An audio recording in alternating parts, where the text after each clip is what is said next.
உழைச்சிருக்கும். ஆனால் எனக்கு இருக்கக்கூடிய சில வேதனைகள் கடந்த ஒரு வருடமாக கட்சியில் நான் பல இடத்துல சொல்லிக்கிட்டே தான் இருந்தேன். முதல்ல எடுத்தீங்கன்னா, இந்த கட்சி, நான் பேர் சொல்ல விரும்பவில்லை, இருந்தாலும் இந்த இடத்துல சொல்லணும்னு நினைக்கிறேன். அக்கா தமிழிசை சவுந்தரராஜன் அவர்கள் மாநில தலைவராக இருந்தாங்க. அவங்க நின்னாங்க, எலெக்ஷனில் நின்னாங்க, தோத்தாங்க. ஆனால் அவங்களுக்கு கௌரவப்படுத்தி அவங்களுக்கு கவர்னர் பதவியை கொடுத்தாங்க, அவங்க உழைப்பை ரெக்கக்னைஸ் பண்ணி. அப்போ பார்ட்டி 3% தான். பிறகு வந்த திரு முருகன் அவர்கள் மாநில தலைவராக இருந்தார். அவரும் எலெக்ஷனில் நின்னார், தோத்தார். அவருக்கும் ராஜ்யசபா கொடுத்து அவரோட உழைப்பை அங்கீகாரப்படுத்தி அவருக்கு மத்திய அமைச்சராக்குறாங்க. அதே போல திரு அண்ணாமலை அவர்கள் மாநில தலைவராக இருந்தார். அவர் மாநில தலைவராக இருக்கும் பொழுது கட்சி அவருக்கு கொடுக்கும் பொழுது அவருக்கு 3% தான் இருந்தது கட்சி. அவர் உழைத்தாரு, கடுமையாக உழைச்சாரு. 3%லேருந்து 12% கொண்டு வந்தார் பார்ட்டியை. ஆனால் ஒரு இதுதான் செல்ஃபிஷ். ஒரு அலைன்ஸுக்காக ஓவர் நைட்டில் 1 ஹவரில் ஒரு டிசிஷனை எடுத்து அவரை மாற்றி 12% கொண்டு வந்த கட்சிக்கு வெறும் 27 சீட்டு மட்டுமே வாங்கி இன்னைக்கு கட்சி இந்த அளவில் இருக்கு அப்படின்னா மிக வேதனையா இருக்கு. 3% வச்சிருக்கவங்களுக்கு எல்லாம் நீங்க அங்கீகாரம் கொடுத்தீங்க. 12% கொண்டு வந்த அண்ணாமலை அவர்களுக்கு நீங்க அங்கீகாரம் கொடுக்கல. ஏன் கொடுக்கல? எதுக்காக கொடுக்கல? தமிழ்நாட்டில் இருந்து ஒரு யங் பிளட், ஒரு எனர்ஜெட்டிக் பிளட், ஒரு நாலேஜபிள் பர்சன் வர்றது சில பேருக்கு பிடிக்கல அப்படின்றது தான் நான் நினைக்கிறேன். இதுதான் முக்கியமான காரணமாக இருக்கும்னு நான் நினைக்கிறேன். பல விஷயங்களில் நாங்கள் திமுக போல கிடையாதுன்னு நம்ம சொல்கிறோம். ஆனால் தமிழக பாஜகவுக்கோ திமுகக்கோ என்ன டிஃபரன்ஸ் இருக்கு? அங்கே ஒரு குடும்பம் ஆட்சியில் இருக்கு, அங்கே ஒரு குடும்பம் கட்டுப்பாடில் ஒரு கட்சி இருக்குன்னா, இங்கே அதே 4 பேர் 5 பேர் கண்ட்ரோலில் தான் இந்த கட்சி இருக்கு. அவங்களே தான் நிற்கணும்.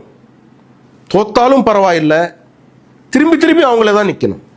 இந்த கட்சிக்காக உழைத்தவர்கள், ஒரு தொண்டருக்காக நான் பேசணும்னு நினைக்கிறேன். நானும் ஒரு தொண்டன் தான்.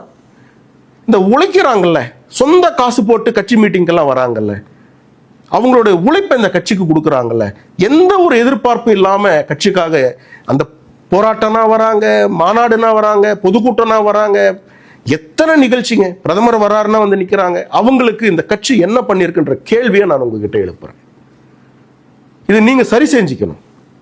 அதே போல எலெக்ஷன்ல நிக்கிறது ஜெயிக்கிறதுக்கு, தோக்கிறதுக்கு ரெண்டாவது வச்சுக்கிட்டாலும், தோத்தாலும் மறுபடியும் அவங்களுக்கே திருப்பி திருப்பி திருப்பி திருப்பி திருப்பி சீட்டு கொடுக்கறது, ஏன் வாங்கிறது என்ன? அப்ப எனக்கு ஒரு சந்தேகம் இங்க வருது. நிற்கக்கூடியவர்களுக்கு ஏதோ மிகப்பெரிய லாபம் இருக்கு. தொடர்ந்து தோத்தாலும் நான் தான் நிற்பேன் அப்படின்றது, அப்ப ஜெயிக்கிறது தோக்கிறது தாண்டி ஒரு லாபத்தை அவங்க எங்கேயோ ஒரு இடத்துல இருக்குன்றது நான் உறுதியா நம்புறேன். சிஸ்டம்ல இருந்திருக்கேன் நான்.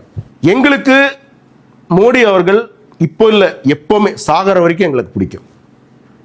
ஆனா கட்சிக்கு தமிழ்நாடு, தமிழ் மக்கள், தமிழர்களுடைய எண்ணம், சிந்தனை புரிஞ்சுக்க முடியல. நான் பிறப்பால் ஒரு தெலுங்கனா இருந்தாலும், by identity I am a Tamilian, proud Tamilian. I stand for Tamil rights. தமிழர்களுக்காக நான் நிற்பேன். இது என்னுடைய கடமை. அது போல இப்ப இருக்கிறவங்க நிறைய பேர் வந்து பேசிட்டே இருக்கிறாங்க. நான் இன்னும் 2 நாள்ல நான் பிரஸ் மீட் கொடுக்குறேன்.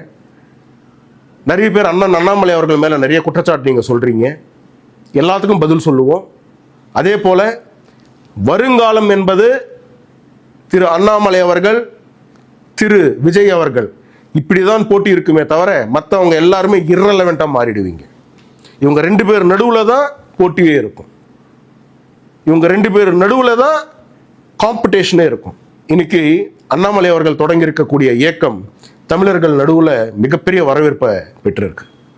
நான் என்னைக்கு அதில் இணைஞ்சிக்க போறேன், அதில் என்னைக்கு நான் அண்ணாமலை அவர்களுடைய நான் சேர்ந்துக்க போறேன்றதெல்லாம் நான் பிறகு சொல்றேன். மிக முக்கியமாக நான் உங்களுக்கு சொல்லணும்னு நினைச்சது, கட்சி தொண்டர்களுக்கு ஏதாவது நல்லது செய்யணும், கட்சிக்காக உழைச்சவங்களுக்கு நல்லது செய்யணும்.